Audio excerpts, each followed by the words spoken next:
या देवी सर्वभूतेषु शक्तिरूपेण संस्थिता नमस्तस्यै नमस्तस्यै नमस्तस्यै नमो नमः। या देवी सर्वभूतेषु चेतनेत्यभिधीयते नमस्तस्यै नमस्तस्यै नमस्तस्यै नमो नमः।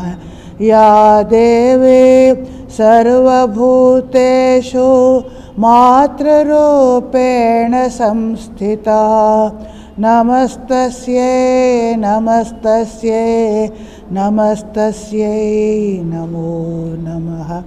यथाग्नेर्दाहिका शक्ति रामकृष्णे स्थिता हि या सर्वविद्यास्वरूपान्तान् शारदान् प्रणमाम्यहम्। ఈరోజు మనం శ్రీ శ్రీ చండీ దేవి మహాత్మ్యం అధ్యయనం మొదలు పెడదాం. లాస్ట్ క్లాస్లో దాని ఉపోద్ఘాతం తెలుసుకున్నాము. ఈ చండీ చదివే ముందు ఇది ఒక పూజ లాంటిది, అందువలన పూజ చేసే ముందు మనం ధ్యానం చేయాలి. సో చండీ ధ్యాన శ్లోకాలు కొన్ని ఉంటాయి. ఆ ధ్యాన శ్లోకాలు ఇక్కడ మా తెలుగు బుక్లో 2 ఇచ్చారు, ఎక్కువ ఉన్నాయి కానీ ఇక్కడ 2 ఇచ్చా, అంతే మనం తెలుసుకుంటాము. దానికి తరువాత 3 ముఖ్యమైన స్తోత్రాలు ఉంటాయి. చండీ పారాయణం చేసే ముందు అవి చదివి తర్వాతే చండీ పారాయణం చేయాలి అనేది పద్ధతి. అది అర్గళా స్తోత్రం, కీలక స్తోత్రం, దేవీ కవచం అంటారు. ఈ 3 చదివిన తర్వాతే చేస్తారు. ఇంకా రాత్రి సూక్తం కూడా కొందరు పఠిస్తారు. ఇది చండీ అనేది ఒక పూజా విధానం లాంటిది కాబట్టి చాలా ఇలా నియమానుక్రమంలో మనం చేస్తాము. ఏదైనా ఒక్క చాప్టర్ మనం చండీ చాంట్ చేస్తామంటే అది పర్వాలేదు, కానీ మొత్తం చండీ అంతా ఒక సంకల్పం చేసి మొత్తం చదువుతాము అన్నప్పుడు ఇవన్నీ చదివి అలా ఒక క్రమంతోనే చదవాలి. అలా ఏదో ఒక అంశం కాదు, మొత్తం చదివితే అది. ఇంకా చండీ అనే ఈ గ్రంథాన్ని చదివే ఉద్దేశాన్ని కూడా మనం ముందే తెలుసుకున్నాము. నారీలందరిలో జగన్మాత ఉన్నది అని శ్రీరామకృష్ణులు కూడా చాలాసార్లు చెప్పారు. ఆమె శక్తి స్వరూపిణిగా ఉన్న ఆ జగన్మాతని మనము జాగృత చేయడానికి, ఆమెని దర్శించుకోవాలి అనే ఇచ్చ ఉంటే ఈ పారాయణ గ్రంథం చాలా ముఖ్యమైనది. ఈ చండీ చదివే వలన మనకి ఎన్ని బాధలు విఘ్నలు ఉన్నా, సంసార తాపత్రయాలు అన్నీ అది దూరం చేస్తుంది, మమ్మల్ని పరిహరించి మమ్మల్ని రక్షిస్తుంది. అది చండీ ఒక గొప్ప మనకి లాభం. చండీ చదవడానికి ఉద్దేశం అందరూ కష్టాలు ఉన్నప్పుడు, ఆర్తులైనప్పుడు, ఏది విపద వచ్చినప్పుడు ఇది చండీ పారాయణం చేయడం అంటే మనకి అది రక్షిస్తుంది అనే భావన అందరికీ ఉన్నది. మళ్ళీ చండీ శ్రీ శ్రీ చండీ దేవి సకామ ఉపాసకులు, నిష్కామ ఉపాసకులు ఎవరైనా ఎవరికి ఏది కావాలో వారికి దానినే ప్రసాదించే శక్తి ఆమెకున్నది. సో అందరూ ఈ సంసారంలో మనం బాగా ప్రోగ్రెస్ కావాలి అనుకున్నవాడు కూడా ఎలాగో అలాగే ఈ ఆధ్యాత్మిక తల్లి ప్రోగ్రెస్ కావాలి అనుకున్నవాడు ఉన్నతి, అందరూ కూడా చండీ చదివితే మనకి లాభం ఉన్నది. ఇప్పుడు మొదట మనం చండీ ధ్యానాన్ని మనం మొదలు పెడదాం. ఓం బంధూక కుసుమాభాసం. ఇది నాతో పాటు మీరు కూడా అందరూ చదవచ్చు. అందరూ ఓం బంధూక కుసుమాభాసం పంచముండాదివాసిని స్ఫురచ్చంద్రకళారత్న ముకుటాముండమాలినే త్రినేత్రాం రక్తవసన పీనోన్నతఘటస్థనే పుస్తకం చాక్షమాలాంచ వరంచాభయకం క్రమాత్ దదతేం సంస్మరే నిత్యం ఉత్తరాం నాయమానితాం. దీని యొక్క భావార్థాన్ని తెలుసుకొని తర్వాత ఇంకో ధ్యాన శ్లోకం కూడా ఉంది, అది చదువుదాము. శ్రీ శ్రీ చండీ దేవి ఆమె రూపం ఎలాంటిది, ఆమె గుణాలు ఎలాంటివి, మహిమ ఇవంతా తెలుసుకోవడానికి ఈ చండీ గ్రంథం మనకి సహాయం చేస్తుంది. ఈ ధ్యానంలోనే ఆమె యొక్క అపురూపమైన అలౌకికమైన రూపాన్ని వర్ణిస్తున్నారు. బంధూక కుసుమ భాస. బంధూక అంటే ఒక ఎర్రని పుష్పం, అది మందార పుష్పం కావచ్చు, ఏదైనా ఎర్రని పుష్పం, పేరు చెప్పలేదు. అలాంటి ఆ పుష్పం లాంటి వర్ణం ఆమె, ఒక అలాంటి తేజ, ఆమె దీప్తి అలా ఉన్నది. పంచముండాదివాసిని. పంచముండ అంటే 5 శిరస్సులు ఉన్నవాడు అంటే శివుడు, మహాశివుడు. ఆ మహాశివుడి మీద ఆమె అధివాసిని, ఆమె నివసిస్తుంది, ఆమె ఆయనలో ఉన్నది. ఆయనపై నిలబడి, కాళీ రూపంలో ఉన్నప్పుడు ఆయనపై నిలబడి కూడా ఉన్నది చూస్తాం. ఇంకా స్ఫురచంద్ర కళ రత్న ముకుటం అంటే ఇక ఆమె ఒక రత్న ముకుటాన్ని వేసుకొని ఉన్నది, కిరీటాన్ని వేసుకొని ఉంది. ఆ కిరీటం ఎలా ఉంది అంటే దానిలో చంద్రకళ అనేది స్ఫురన్. చంద్రకళ అని అర్ధచంద్రాకృతిలో ఒక, అది చాలా దేవి కిరీటంలో ఒక అలాంటి ఒక ఆభరణంలోనే అలా ఒక ఆకారంతో అది చేస్తారు. ఆ చంద్రకళ ఉన్నది అని చెప్తున్నారు. ముండమాలిని. దేవి అసుర సంహారిణి. ప్రళయకాలంలో అందరినీ సంహరించినప్పుడు ఆమె వారి అందరూ ముండాలు అంటే శిరాలని, శిరస్సులతో ఒక మాల చేసుకొని, దండ చేసుకొని దానిని తన కంఠంలో, ఆమె మెడలో వేసుకొని ఉన్నది. అందుకే ముండమాలిని. త్రినేత్ర. 3 నేత్రాలు ఆమెకు ఉన్నాయి. సాధారణంగా మనకందరికీ 2 ఉంటాయి. అలా నానిలలో భగవతి వారిలో 3వ నేత్రం అంటే అది జ్ఞాన నేత్రం, ఇక ఇంట్యూషన్ అంటారు. అది ఒక మన ఇక్కడ నుదుట అక్కడ ఉంటుంది, దానికి త్రినేత్ర, 3వ నేత్రం. రక్తవసన. ఆమె మళ్ళీ ఎర్రని వస్త్రం, రక్త అంటే రక్తం కాదు, ఎర్రని రంగు ఉన్న వస్త్రాన్ని ఆమె వేసుకొని ఉన్నది. పీనోన్నత ఘటస్థని. ఉన్నతమైన వక్షస్థలం గలది. పుస్తకం చ అక్షమాలాంచ వరంచ అభయకం క్రమాత్. ఆమె చతుర్భుజ, 4 చేతులలో ఈ 4ని దదతి అంటే ధరించి ఉన్నది. ఒక చేతిలో పుస్తకం, ఎలా సరస్వతీ దేవి చేతిలో జ్ఞానానికి చిహ్నంగా మనం పుస్తకం చూస్తాము, వేదాలు, జ్ఞానం, అలాగే ఈమె చేతిలో కూడా పుస్తకం. ఇంకా అక్షమాల అంటే జపమాల ఒక చేతిలో ఉంది. వర అభయ, ఈ 2 ముద్రలు, 2 అభయ అంటే కష్టాల నుంచి ఆపొంది మమ్మల్ని రక్షించే ఒక అభయ ముద్ర అని దేవతల హ్యాండ్లో ఇలా ఉంటుంది. ఇంకా వర అంటే ఇలా ఉంటుంది, ఏది అడిగితే ప్రసాదిస్తుంది. ఈ 2 ముద్రలు ఉన్నాయి. ఇలా 4 చేతులలో 4 ఆమె దదతి అంటే ధరించి ఉన్నది. సంస్మరేత్ నిత్యం. ఆమెను ప్రతి నిత్యము మనము స్మరించుకోవాలి ఆమెని. ఆమె ఉత్తరాంనాయ మానిత. ఉత్తరాంనాయ అంటే ఇక్కడ ఆగమ శాస్త్రాల ద్వారా ప్రతిపాదించబడినది అని చెప్తారు. మన శాస్త్రాల్లో నిగమ శాస్త్రాలు, ఆగమ శాస్త్రాలు, మన ధర్మశాస్త్రాలు 2 ఉన్నాయి. నిగమ శాస్త్రాలు అంటే వేదాలకి సంబంధించినవి, వేదాలు సంబంధించి ఉన్న శాస్త్రాలు. ఇంకా ఆగమ అంటే వేదాల కనెక్షన్ లేనివి. ఉదాహరణకి మన ఈ పురాణాలు, మళ్ళీ ఈవెన్ బుద్ధిజము, జైనిజం, ఇవంతా ఆగమ శాస్త్రాలు అలా వచ్చేస్తాయి. ఈ దేవీ పురాణాలతో వేదాలకి డైరెక్ట్గా కనెక్షన్ ఉండదు. కాబట్టి ఈ ఆగమ శాస్త్రాల ద్వారా ఆమె పూజించబడినది. ఉత్తరాంనాయ మానిత.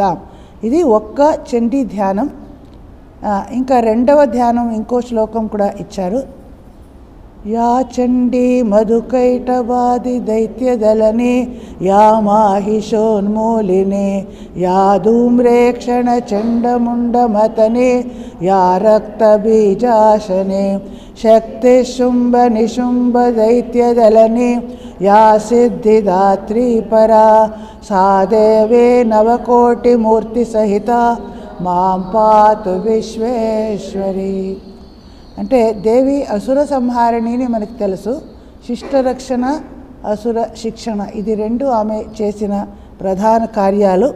ఆమె ఆ కాలంలో ఆ దైవాసుర యుద్ధాలలో ఎప్పుడెప్పుడు అసురులు చాలా ప్రబులయ్యారో వారిని ఆమె హతమార్చింది అని ముందే చెప్పుకున్నాము. ఇక్కడ అదే చెప్తున్నారు. యా చండి, ఏ చండీదేవి మధు మరియు కైటవ ఈ 2 అసురులని సంహరించిందో, అది మనకి ప్రథమ చరిత్రంలో మహాకాళి రూపంలో ఆమె ఎలా మధుకైటవాది దైత్యులను సంహరించింది అని తెలుసు. యా మాహిషోన్మీలిని, తర్వాత మహాలక్ష్మి రూపంలో మహిషాసుర అనే అసురుని సంహరించినది. యా ధూమ్రేక్షణ చండముండమతని యా రక్త బీజాశని. ధూమ్రేక్షణ, ధూమ్రనేత్ర, ధూమ్రనయన అనే ఆయన ఒక అసురుడు తర్వాత వస్తాడు. ఆయనని తర్వాత చండాసుర, ముండాసుర వీరందరినీ, మతని అంటే అన్ని సంహరించింది అని అర్థం. రక్తబీజ అనేది కూడా ఒక రాక్షసుడి పేరు. రక్తబీజుడు ఎప్పుడు ఆయనకి కొంచెమైనా దెబ్బ తగిలితే వెంటనే రక్తస్రావం అయ్యేది. ఆ రక్తాలతో ఇంకా ఎందరో అసురులు పుట్టుకునేవారు. అటువంటి ఆయనని అశని అంటే ఆమె మింగేసింది. ఆ రక్తాలని బయట పడకుండా నోటులో అన్ని తీసుకుంటుంది. అందుకే ఆమె రక్తబీజాశని అని రక్తబీజాసురుని నాశనం చేసినది. ఇంకా శక్తి స్వరూపిణి శుంభ నిశుంభ దైత్యదళని. శుంభాసురుడు, నిశుంభాసురుడు వీరిద్దరిని మహా సరస్వతి రూపంలో ఆమె సంహరిస్తుంది. సిద్ధిదాత్రి పర. పర అంటే అత్యుత్కృష్టమైన ఉన్నతమైన సిద్ధిని ఆమె అందరికీ ప్రదానించేది. సా దేవి, అటువంటి దేవి నవకోటి మూర్తి సహిత. ఆమె ఒక్కతే రాదు, యుద్ధానికి వచ్చినప్పుడు ఆమెతో సహచర్యులుగా చాలామంది దేవీలు వస్తారు. అలా బ్రహ్మాణి, నారాయణి, చాముండి, కౌమారి, ఇలా వైష్ణవి చాలామంది ఆమె సహచర్యులు ఉంటారు. అందుకే నవకోటి మూర్తి వారందరితో పాటు ఆమె వచ్చి అసుర సంహారం చేస్తుంది. అటువంటి జగన్మాత విశ్వేశ్వరి, విశ్వానికి అధీశ్వరి, మమ్మల్ని పాతు అంటే రక్షించుగాక అనే ఈ ప్రార్థనతో ఈ చండీ అధ్యయనం మనకి మొదలవుతుంది. దానికి తర్వాత అర్గళా స్తోత్రం అని వస్తుంది. దానిని ఈరోజు మనం చదువుకుందాం. ఈ అర్గళా అనే శబ్దానికి అర్థం ఒక డోర్కి బోల్ట్ వేస్తాము, అది కీలి, దానికి అర్గళ లాచ్ అంటారు.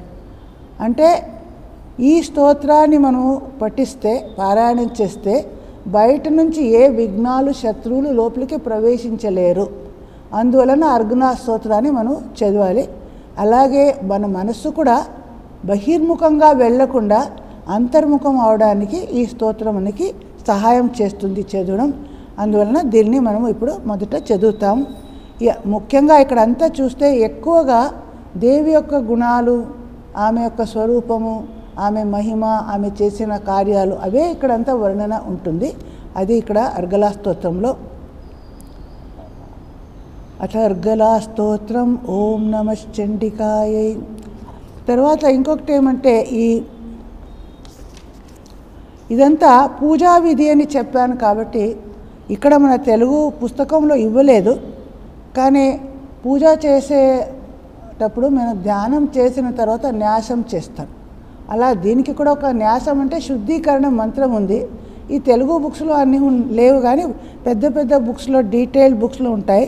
జస్ట్ మీకు తెలుసుకోవడానికి చెప్తున్నాను. దీని ధ్యానంలో ఇది ఎవరు రచించారు, అధిష్టాత్రి దేవి ఎవరు, ఇవంతా వీటిని గురించి చెప్పబడుతుంది. ఓమస్య శ్రీ అర్గళా స్తోత్ర మంత్రస్య విష్ణు కవి అనుష్టుప్ ఛంద శ్రీ మహాలక్ష్మీర్దేవత శ్రీ జగదంబా ప్రీత్యర్థం సప్తశతీ పాఠాంగ రూపే వినియోగ అని ఉన్నది. అంటే ఈ స్తోత్రానికి విష్ణు అధిదేవత, విష్ణు కవి, కవి అంటే రచయిత. ఇది ఒక ఛందస్సు, అంటే ఒక మీటర్లో రచిస్తారు. పద్యాలు అంతా సంస్కృతంలో గాయత్రి, అనుష్టు విభిన్న ఛందస్సులు ఉంటాయి. అలా ఇది అనుష్టు ఛందస్సులో రచించారు. మహాలక్ష్మి దీనికి అధిదేవత.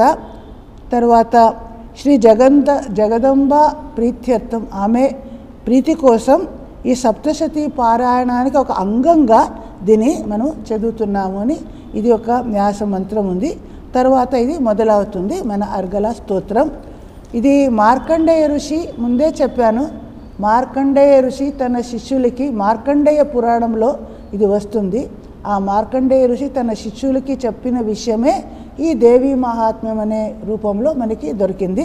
సో మార్కండేయ ఉవాచ అని ఇది మొదలవుతుంది. ఓం నమశ్చండికాయై మార్కండేయ ఉవాచ. మనము అందరూ ఒక 10 శ్లోకాలు చదువుదాం, దాని అర్థం తెలుసుకొని తర్వాత మళ్ళీ 10 ఇలా కలిసి చదివి అర్థం తెలుసుకుందాం.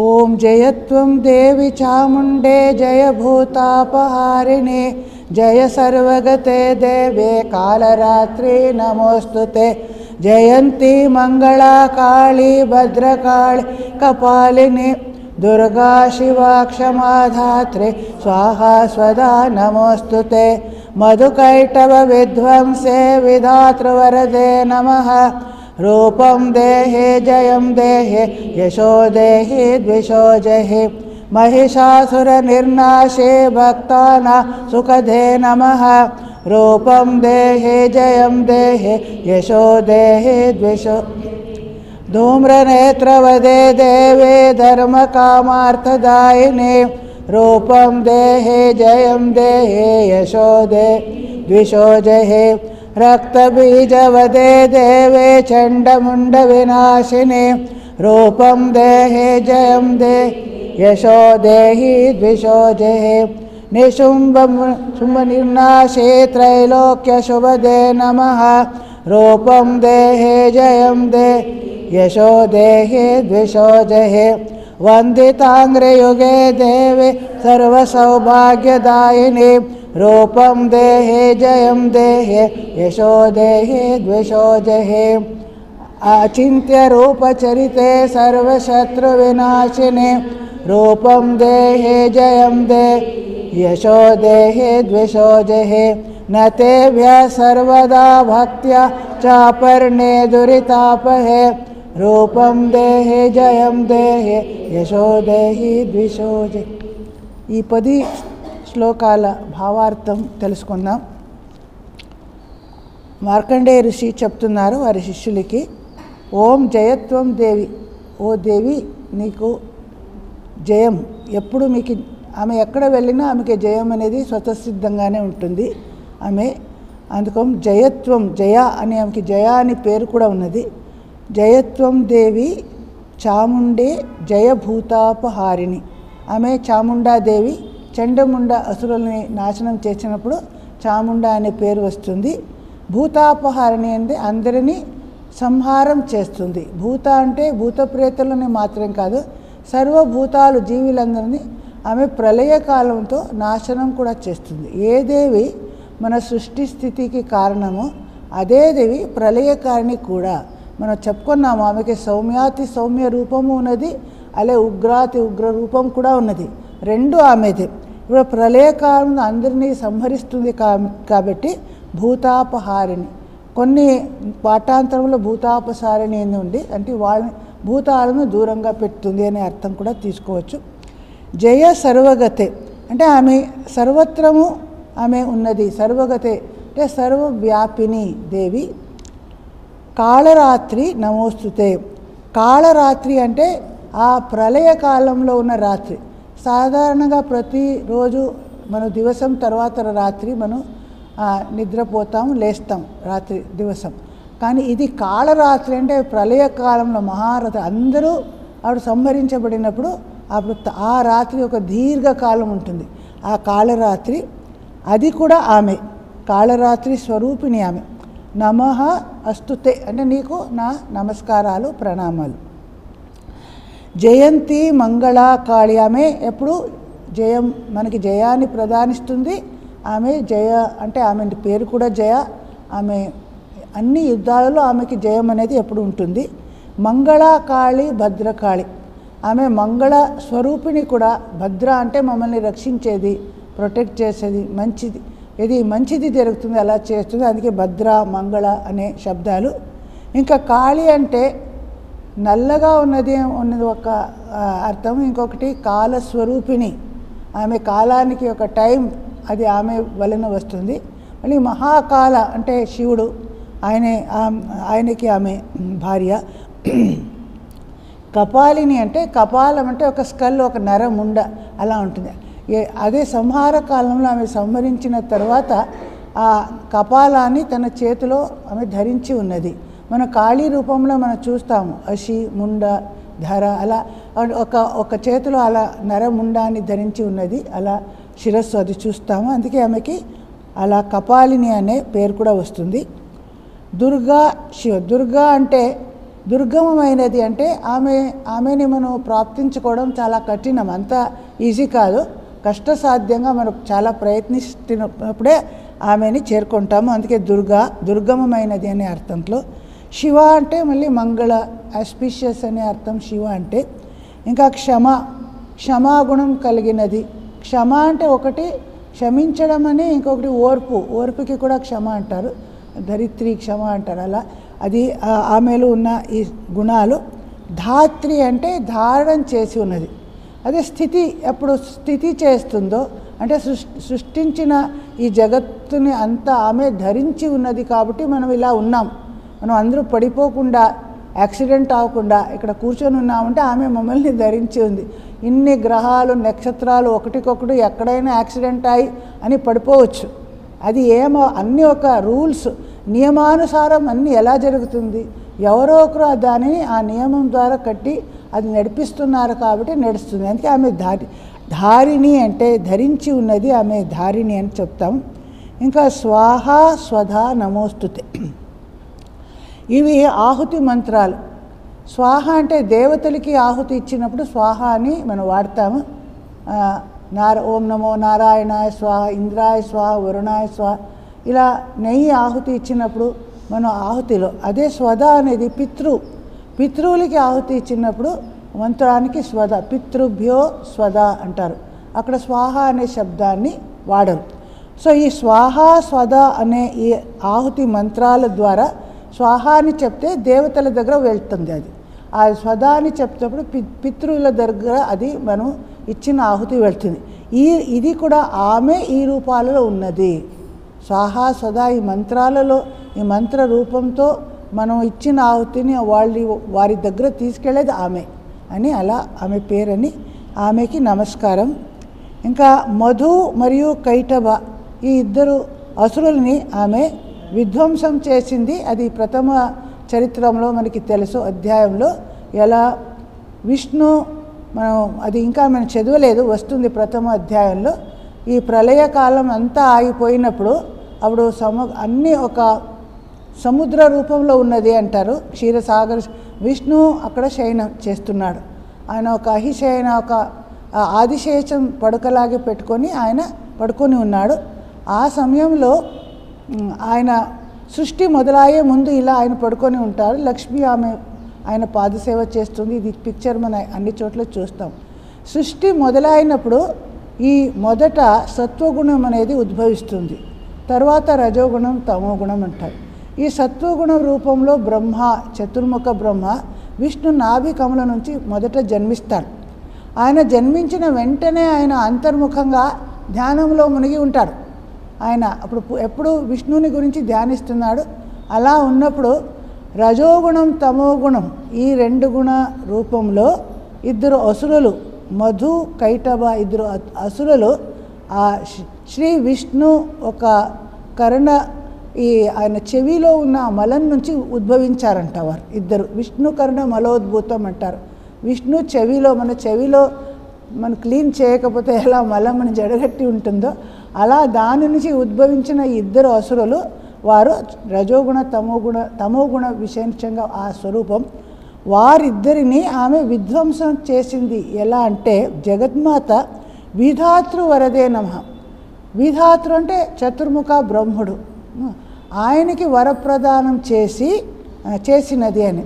అంటే బ్రహ్మ ఎప్పుడు కళ్ళు తెరిచి చూస్తే ఇద్దరు అసురులు ఆయన వైపు వస్తున్నారు. ఆయనని ఇప్పుడే నేను సంహరిస్తాము, మాతో యుద్ధం చేయని వస్తున్నారు. ఆయన సత్వగుణ ప్రధానుడు కాబట్టి యుద్ధం చేయడం ఆయన స్వభావమే కాదు.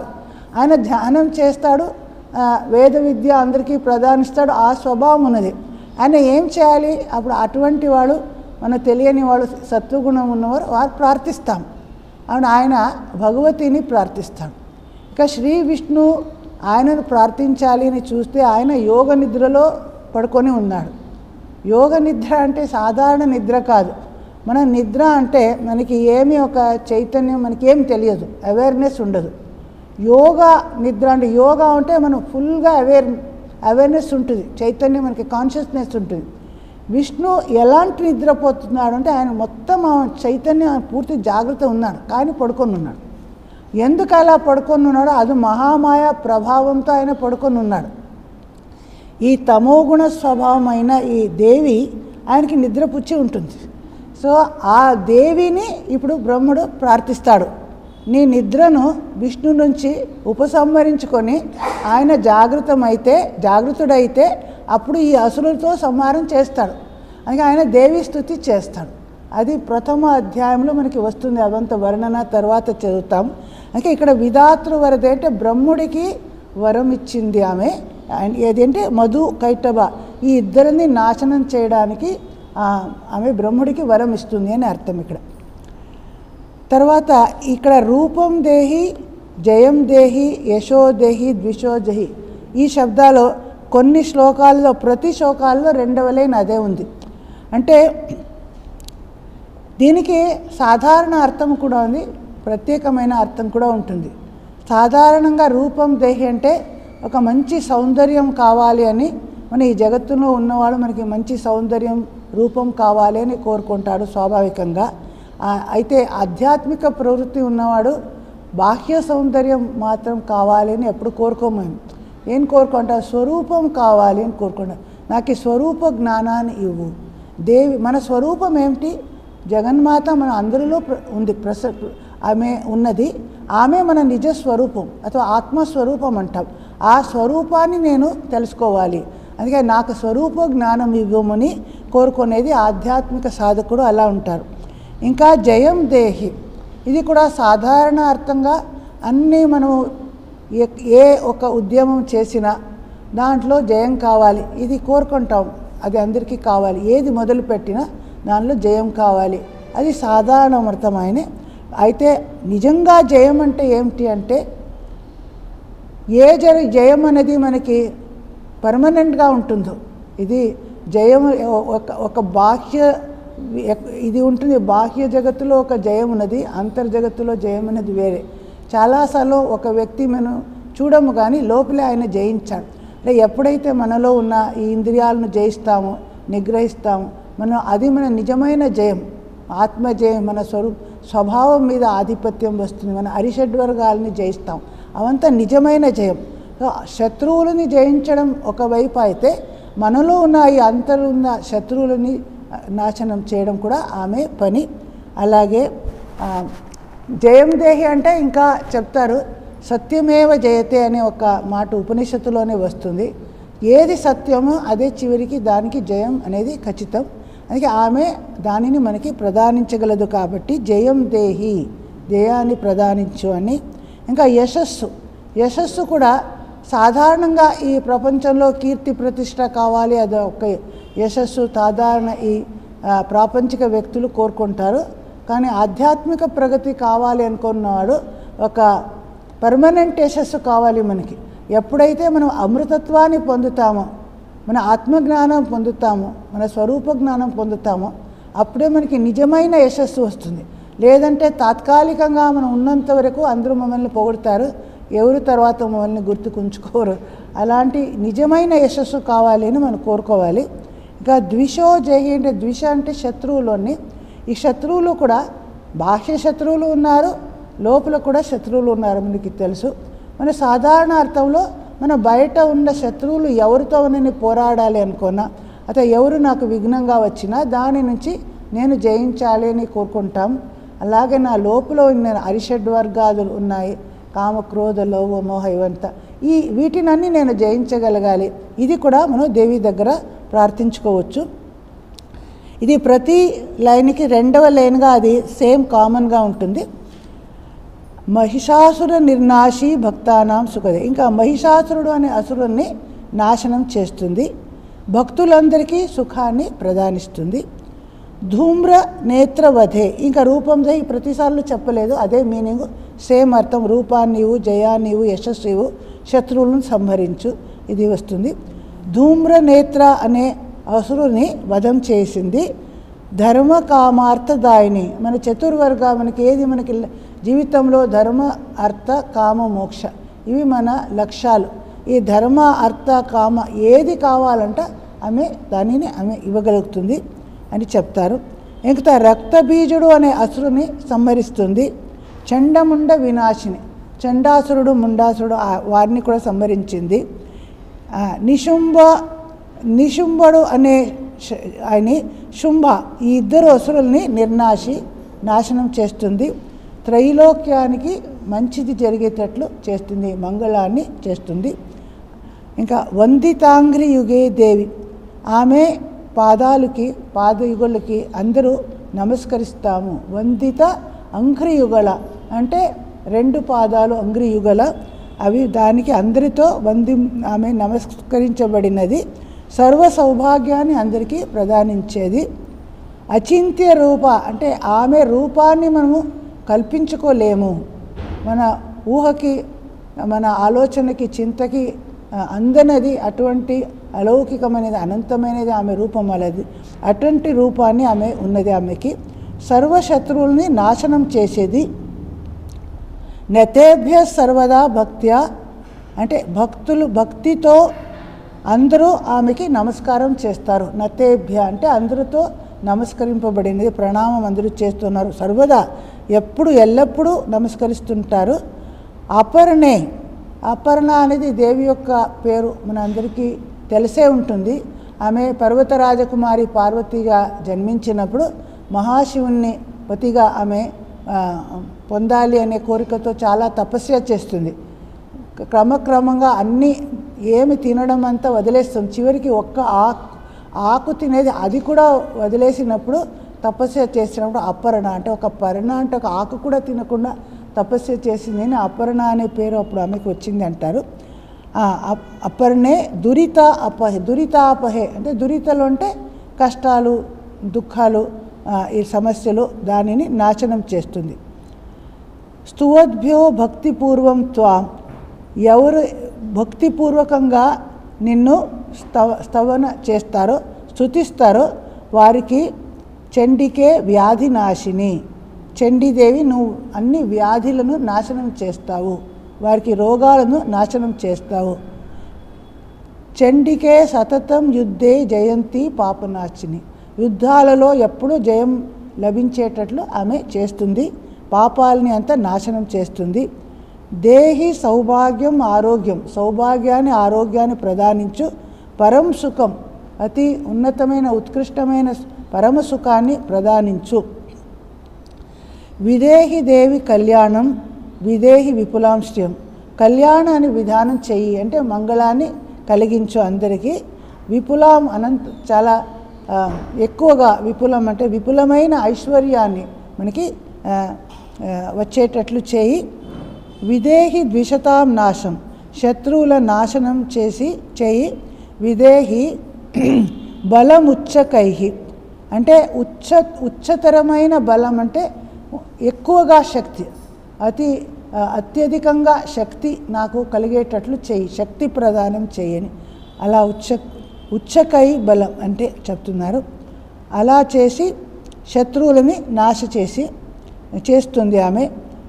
సురాసుర శిరోరత్న నిగృష్ట చరణే అంబికే, ఆమె చరణాల ద్వారా ఈ సురులు అసురులు, రాక్షసులు దేవతలు రాక్షసులు వారి శిరస్సులో ఉన్న మకుటం ఉందే, వారు ఎప్పుడు ఆమెకి నమస్కరిస్తారో ఆ మకుటాలు ఆమె పాదాల చెంత ఉన్నప్పుడు ఆ రత్నాలు ఆమె పాదాల దగ్గర ఉంటాయి. సురాసుర శిరోరత్న అంటే దేవతలు అసురుల ఆ ముకుటంలో శిరస్సులు ఉన్న రత్నం అనేది నిగృష్ట చరణే, ఆమె చరణాల చెంత పడి ఉన్నది. అక్కడ అంటే వారందరూ నమస్కారం చేస్తారు అని అర్థం. అలాంటి అంబికే మాత, జగన్మాత.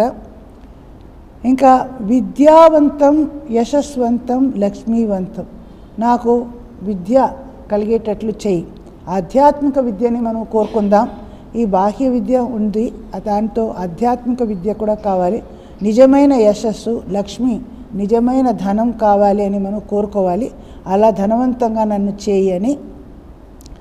దేవి ప్రచండ దోర్దండ దైత్య దర్ప నిషూదిని, ప్రచండమైన అంటే చాలా ప్రబలంగా ఉన్న పరాక్రమశాలి అయిన అటువంటి దైత్యులని వారి దర్పాన్ని నాశనం చేస్తుంది, వారి అహంకారాన్ని, గర్వాన్ని నాశనం చేస్తుంది. అంటే వారిని సంహరించగలదు కాబట్టి వారి దర్పం నాశనం అవుతుంది. అప్పుడు ప్రచండ దైత్య దర్పగ్నే చండికే ప్రణతాయమే, ఇలా అత్యంత ప్రబలులైన మహాశక్తిశాలి అయిన దైత్యుల దర్పాల్ని నాశనం చేసిన ఆ చండికే నీకు నా ప్రణామాలు, ప్రణతామి.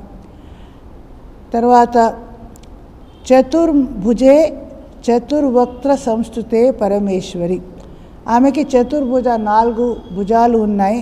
మేము ముందే చెప్పుకున్నాము ఎలా వర అభయ ఇవన్నీ ఆమె చేతిలో ఉన్నది అని. చతుర్వక్త్ర 4 ముఖాలు కూడా ఉన్నాయి అని చెప్తుంది.